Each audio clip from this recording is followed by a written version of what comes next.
In 2 Thessalonians chapter 2, verse 3, Paul gives a prophecy of what would happen to the church before the coming of Christ.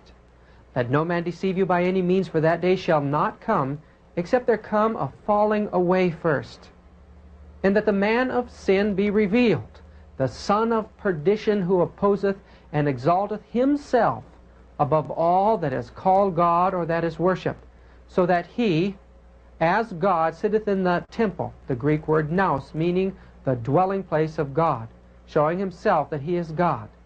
When Paul uses the word temple in the New Testament, he refers to the Christian church. A power would arise, exalting a man above God in the Christian church. How did this system of apostasy come into the church?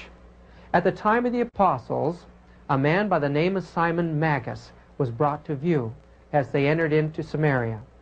There this man was a great magician, and he had an entire town under his spell. Simon Magus was never converted to Christianity. He was a master of the occult arts, an initiate into the Hermetic mysteries. He made his way to Rome, and there he was believed to be a god. But he taught the people that he was Jesus Christ. A tremendous temple was built for him there. He established his center of worship in a place called the Vatis Khan, the divining serpent. Later, Simon Magus died, and he was buried there in the Vatican Hill in Rome. Others that spun off from this apostate Christian movement established their own cults. This great movement was called the Gnostic Society, and we find that some of the leading families in the occult world called themselves Christians, but had seals that reflected the pagan gods of astrology. In 1945, in Upper Egypt, in a little town called Nag Hammadi, a number of books were discovered in a cave. These books were sacred writings and appeared to have on them the names of many of the apostles. But who really wrote these books? It became evident in studying them that many occult teachings, spiritualistic teachings, that the apostles had never taught had been written into Christian gospels and passed off as if they were really inspired by God. This Gnostic movement, this counterfeit movement of Christianity, resulted in a deterioration and a destruction of many of the fundamental beliefs of apostolic Christianity. One thing that it did is it led men to allegorize and mythologize the Scriptures to fit their own intellectual and philosophical views.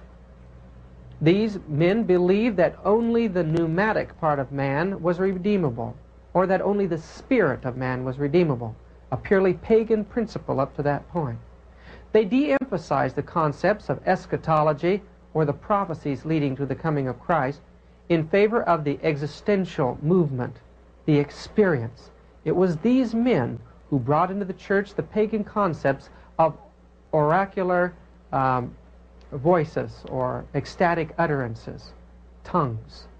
They minimized the concept of disobedience, claiming that men could never obey, and that the law of the Old Testament was an evil law and had to be destroyed.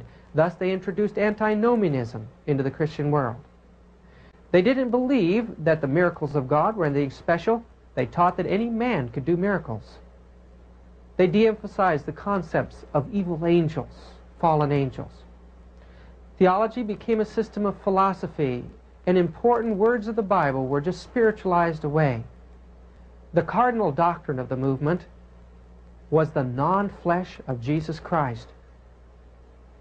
These people claimed that Jesus was only pure light because only pure light was God, and anything physical was in itself evil. Therefore, man being evil could never obey the law, and his work was just to come to know the light, and he would be redeemed and saved.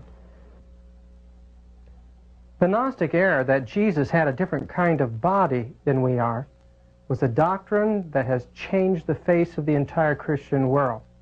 John called it the teaching or the spirit of the Antichrist. In 1 John chapter 4, verse 2 and 3 we read, "Hereby know ye the Spirit of God, every spirit that confesseth that Jesus Christ is come in the flesh is of God. And every spirit that confesseth not that Jesus Christ is come in the flesh is not of God. And this is that spirit of Antichrist, whereof ye have heard that it should come, and even now already is in the world. How did this strange teaching come into our Christian church? Well, the answer is simple. Many of the early church fathers felt that the highest form of worship was to unite the tenets of paganism and Christianity together.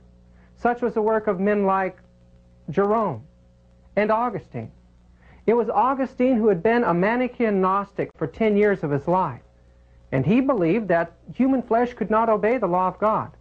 Thus he merged his Gnostic concepts with the teachings of Christianity by developing the teaching of original sin. In this view, the idea was that Adam passed on the guilt and taint of sin to his offspring, and that because of that, every child born is born a sinner and cannot obey God's law, even with divine help. This resulted in concepts such as the Immaculate Conception of Mary, and in the Protestant religion, the idea that Jesus must have, through a miracle of birth, escaped the original taint of sin so that he could obey. But what flesh did Jesus actually take? We learned that in Hebrews chapter 2, verse 14. For as much then as the children are partakers of the flesh and blood, he also himself likewise took part of the same. Jesus took the same flesh that you and I have, and through faith in divinity, he was able to perfectly obey the law of God. He was our example, and the character that he formed is a character that he'll impart to you and to me by faith. We have to obey God's law to be ready for his coming. In the book of Revelation, we read that at the end of time, there will be one small group ready for his coming. Revelation chapter 14, verse 12. Here are the patience of the saints. Here are they that obey the commandments of God and the faith of our Lord Jesus Christ. We cannot expect to meet salvation with erroneous views of the Antichrist. We've got to study the Bible for ourselves. Look to Jesus as the author and the finisher of our faith. Obey his commandments through faith in him and be ready for his coming. In 312, the Roman general Constantine claimed to be converted to this new paganized form of Christianity. He claimed that while en route to battle, he had seen a cross in the heavens. In following this cross, he won the battle and claimed the victory for Jesus Christ. When Constantine came to power, although he was a worshiper of the god Apollo, he claimed that he was a Christian.